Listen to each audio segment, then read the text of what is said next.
एक बूढ़े भिखारी की अनोखी कहानी। हर दिन एक भिखारी दरवाजे के पास आकर भीख मांगता था और घर का मालिक हमेशा घर के बाहर आते ही उसे देखकर फिर जाया करता था। कई बार उसके लिए गालियां भी बकता। वो कहता, तू जिंदा ही क्यों है? पूरी जिंदगी ऐसे ही भीख मांगेगा क्या? धरती का बोझ क्यों बना बैठा है?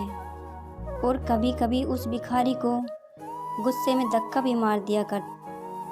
इतना कुछ हो जाने के बावजूद भिखारी के मुंह से सिर्फ यही निकलता कि भगवान तुम्हारे पापों को माफ़ करे। एक बार सेठ को धंधे में बड़ा नुकसान होने की खबर मिली। सेठ बहुत परेशान था कि तभी उसके दरवाजे पर वही भिखारी आया।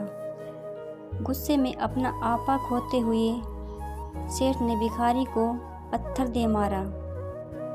पत्थर लगने के कारण भिखारी का सर फूट गया और उसके सर से खून बहने लगा। फिर भी दर्द से कराहते हुए भिखारी ने इतना ही कहा, भगवान तुम्हारे पापों को माफ़ करे। भिखारी वहाँ से चला गया। सेठ सोच में पड़ गए। भिखारी को पत्थर मारा, फिर भी उसने सिर्फ प्रार्थना ही की। सेठ का गुस्सा शांत हुआ। सेठ का मन शांत हुआ भिखारी का रहस्य जानने के लिए। सेठ ने भिखारी का पीछा करना शुरू कर दिया। भिखारी जहाँ जहाँ जाता सेठ उसके पीछे पीछे जाता।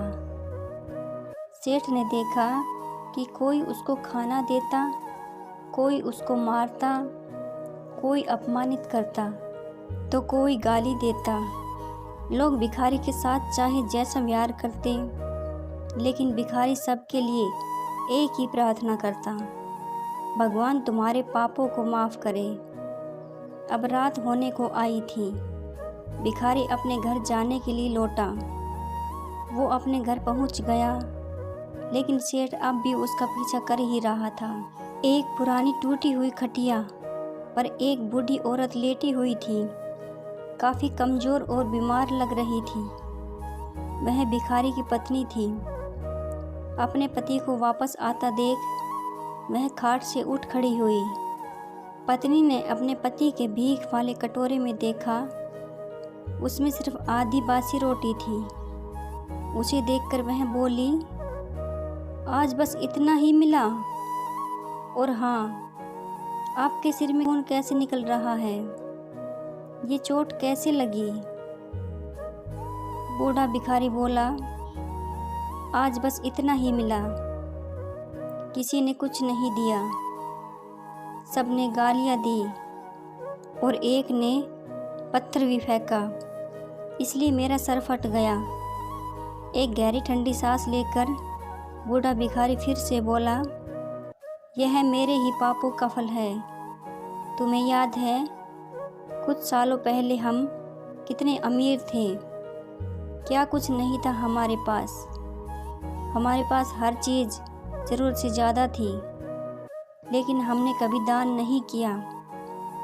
और उससे भी बुरा हमने उस अंधे भिखारी के साथ किया जो हमारे द्वार पर भीख मांगने आया करता था। बूढ़ी पत्नी की आंखों में आंसू आ गए। वह बोली, हाँ, हम उस बेचारे अंधे के साथ बहुत बुरा करते थे। उसका अपमान करते थे। उसे खाने के लिए रोटी की जगह कागज दिया करते थे।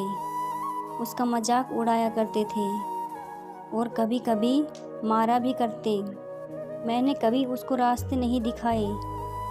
एक बार मैंने उसके मुंह पर मिट्टी भी फेंकी थी और वो हमेशा दुखी होकर यही कहता कि भगवान तुम्हें तुम्हारे किए की सज़ा देगा।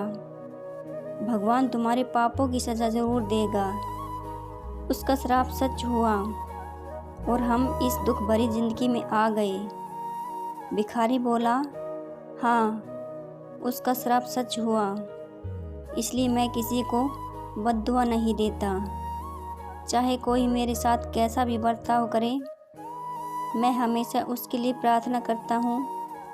मैं नहीं चाहता कि कोई भी हमारे जैसी ज़िंदगी का अनुभव करें, किसी को भी हमारे जैसे दुखों का सामना करना पड़े।